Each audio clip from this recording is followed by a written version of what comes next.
عمرك قبل كده يا مدير وانت داخل تتكلم مع الستاف بتاعك لقيت واحد بيقول لك هو انت متعصب قوي كده ليه وانت قلت له لا انا مش متعصب على فكرة عادي جدا، او ان حد قال لك على فكرة انت كنت طاف قوي او حازم قوي وانت تقول له لا انا ما كنتش كده، انا كنت بتكلم بعقل وبنظام علشان الناس كلها يوصل لها ان دي حاجة مهمة ولازم تتنفذ.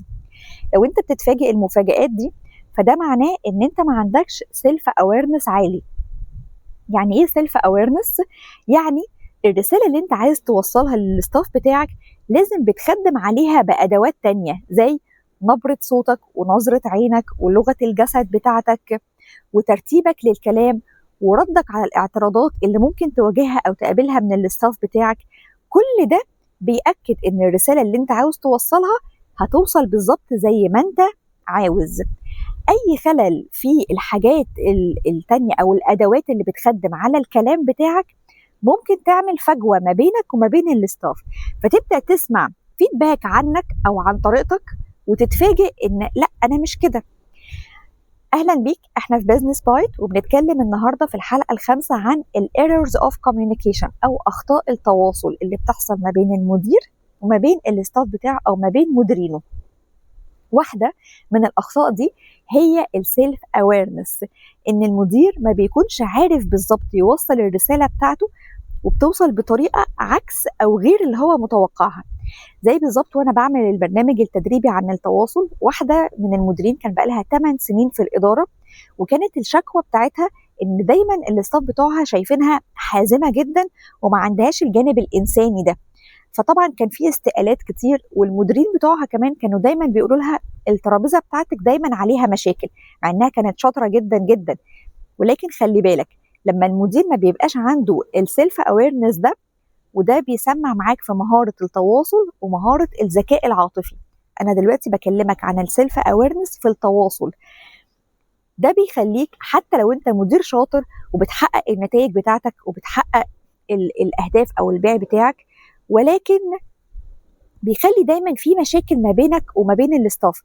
والمدير بتاعك على الرغم ان اللي انت شاطر جدا وبتحقق له التارجت بتاعه وبتحقق الاهداف بتاعه المؤسسه، ولكن وارد جدا ان هو يقرر انه يمشيك او ينقلك لمكان تاني، لان غالبا احنا ما بنبقاش محتاجين ان المدير يطلع لنا مشاكل. احنا اصلا بنعين المدير في المكان ده علشان يحقق الاهداف وفي نفس الوقت ما يوجعش دماغنا. لكن المدير اللي مركز بس ان هو يحقق الاهداف ويحقق التارجت لكن مش شغال على جانب التواصل الفعال اللي ما بينه وما بين الاستاف، مش شغال ان هو يحقق الاهداف دي ولكن بطرق مريحه وبطرق ما فيهاش مشاكل ويعمل تيم ووركينج ما بينه وما بين الاستاف، فيبقى الشغل هادي. انت بتشتغل وانت رايق وبتشتغل والناس اللي معاك كلهم هاديين ومستقرين نفسيا. ده بيخليك تحقق ولكن بمشاكل. صدقني ان انت بتحقق بس ده مش دليل ان انت هتقدر تكمل في المكان او مش هتتنقل او مش هتمشي.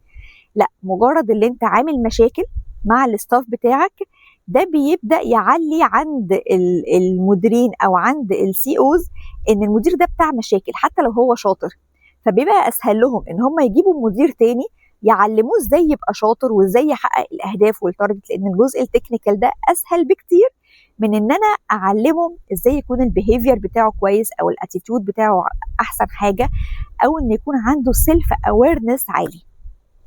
فان انت تتعلم يكون عندك سيلف اويرنس عالي سواء في مهاره التواصل او في مهاره الذكاء العاطفي، ده مش رفاهيه، ده اولويه علشان تكمل في شغلك وعلشان تكون مريح للاستاف وللمديرين، وما يبقاش عندك البراند زي المديره اللي جات لي بنفس البراند ده ان هي طول الوقت حازمه وطول الوقت عامله مشاكل.